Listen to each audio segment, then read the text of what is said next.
जी मित्रों नमस्कार और अभिवादन आपको सभी को। अम, जैसा कि आप जानते हैं इन दिनों आईएमएफ का एक डेलीगेशन आया हुआ है पाकिस्तान में। पाकिस्तान में आईएमएफ का डेलीगेशन आया हुआ है और इसके साथ ही इस समय जो पाकिस्तान का आर्थिक डायलेमा चल रहा है, जिसे आप ये कह सकते हैं कि पाकिस्तान शायद पहली बार इस किस्म के दोराहे पर आकर खड़ा हुआ है, जहाँ एक तरफ उसको तय करना है कि आईएमएफ आया हुआ है, दूसरी तरफ उसको हैंडल करना है चाइना को, सीपीईसी प्रोजेक्ट के चलते हुए। और इस सारे सिलसिले में हो क्या रहा है कि पिछले महीने नवाज शरीफ अचानक बिना बताए, बिना किसी प्रोजेक्ट के चाइना चले गए। उसके बाद में इनके मिनिस्टर ऑफ प्लानिंग हैं, वो चले गए। और आजकल इशाक दार साहब भी जाने वाले हैं, जो कि डिप्टी प्राइम मिनिस्टर हैं आजकल, वो जाने वाले हैं। मगर अभी तक चाइना सिंड्रोम का कोई हल निकल नहीं रहा है। हो क्या रहा है चाइना में? एक बात। दूसरी तरफ चाइना और पाकिस्तान के बीच में जो सीपीईसी का प्रोजेक्ट है, उसको लेकर आप पाएँगे कि उसमें जो पहला चरण था, उसका जो फर्स्ट फेज़ था, वो पूरा है जैसा है, पूरा है। और दूसरा फेज़ भी शुरू हो रहा है।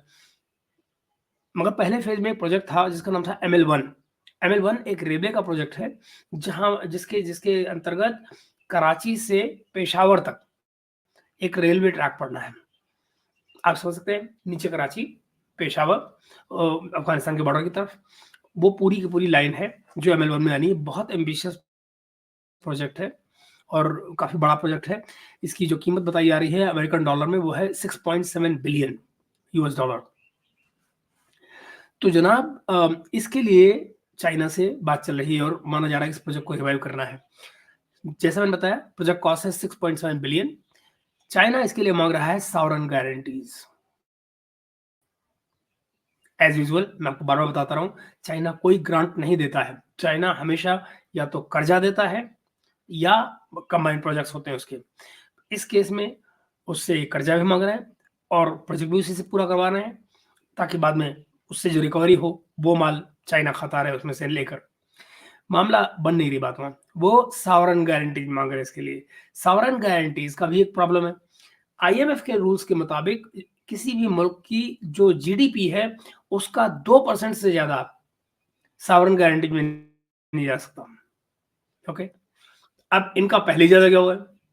तो नतीजा क्या निकल रहा है कि अब पाकिस्तान एक ज़िगज़ैग खेल रहा है कि किस तरह से कहीं और से अपनी सॉवरेन गारंटीज़ वापस ली जाएँ किन्हीं और प्रोजेक्ट से, और इस प्रोजेक्ट के लिए स्पेस की एमएल-1 के लिए स्पेस क्रिएट किया जाए, जिसके लिए सॉवरेन गारंटीज़ दी जा सकें। एक बात, एक ये कोशिश चली। दूसरी तरफ जो चाइना पुश कर रहा है इनको इसके लिए कि आप पैसे दीजिए हमको वापस, यानी कि दरअसल 600 billion rupees 600 billion rupees Pakistani rupees का कर्जा देना है इनको, चाइना की पावर कंपनीज़ का, जो सर्कुलर डेट है इनका पावर का। अब वो सर्कुलर डेट इनसे पूरा हो नहीं रहा है। अमेरिकन डॉलर्स में ये कीमत बनती है करीब 2 billion US dollar. 2 billion US dollar आए कहाँ से, जाए कहाँ, कैसे क्या हो पता नहीं। तो एक सिलसिला तो वहाँ प्रॉब्लम आ रही है। और दूसरा मित्रों, इसमें जो जो जो जो इश्यू बन रहा है इनकी जान को, वो ये कि साथ में आया हुआ है आईएमएफ, और आईएमएफ के आने से इनकी मुश्किलात गई हैं बढ़, क्योंकि इनकी हर एक चीज़ पर वो निगाह लिए बैठे हैं।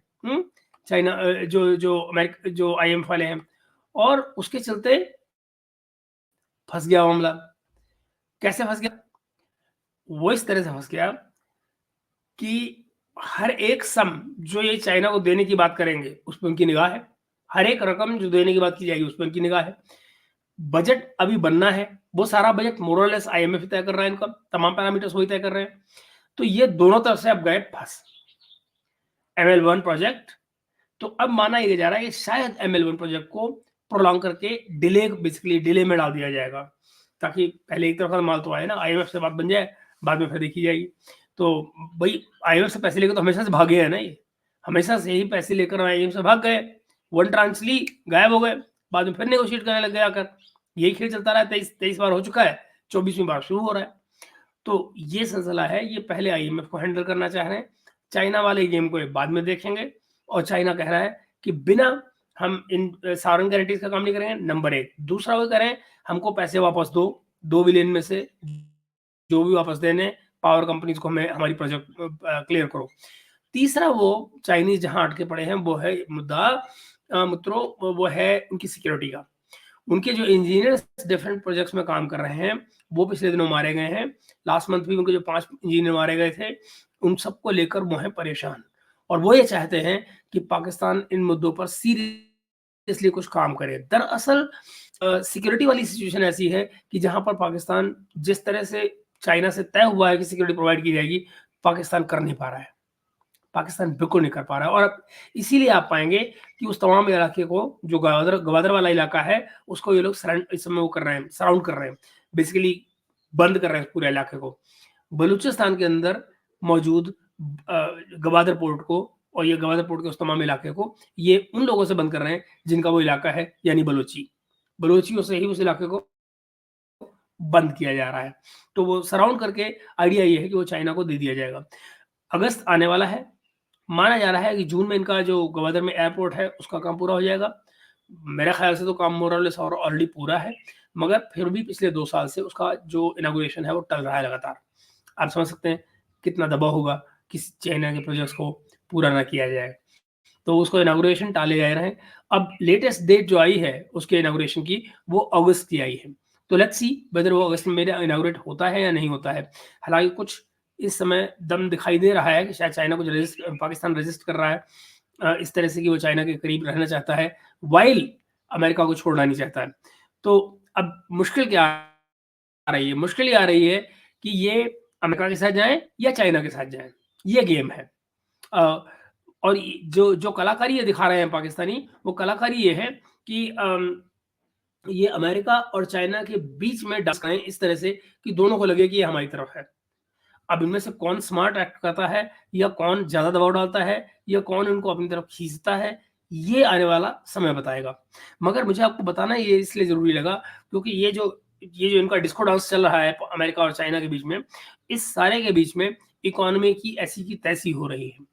और माना यह जा रहा है कि जो आईएमएफ इस बार इनसे बजट बनवाएगा वो इनकी वैसे भी ऐसी तैसी कर देगा। इनफैक्ट मैं आपको बताऊं कि ये जो बजट बनेगा इसके साथ ही ये तय हो जाएगा कि वेदर ये सरकार चल पाएगी या नहीं चल पाएगी, चलेगी तो कितनी चलेगी, या कि इस सरकार को यहीं पे सरेंडर करना होगा, गिरना होगा बजट बना के, और किसी और को टेक ओवर करना होगा, या कि बेसिकली फ्रेश इलेक्शन के लिए जाना होगा, which looks unlikely, yet you never know, that's Pakistan for you.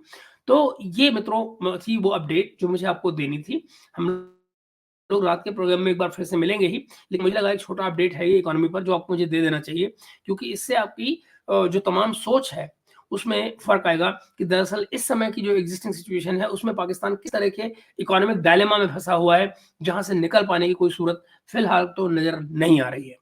तो ये रहा आपका अपडेट। मिलते हैं हम लोग शाम को अगले व्लॉग में। तब तक के लिए मित्रों नमस्कार। आपका अभिवादन एक बार फिर से, और काइंडली चैनल को सब्सक्राइब कीजिएगा अगर आपने सब्सक्राइब नहीं किया है, लाइक कीजिएगा, शेयर कीजिएगा। Thank you.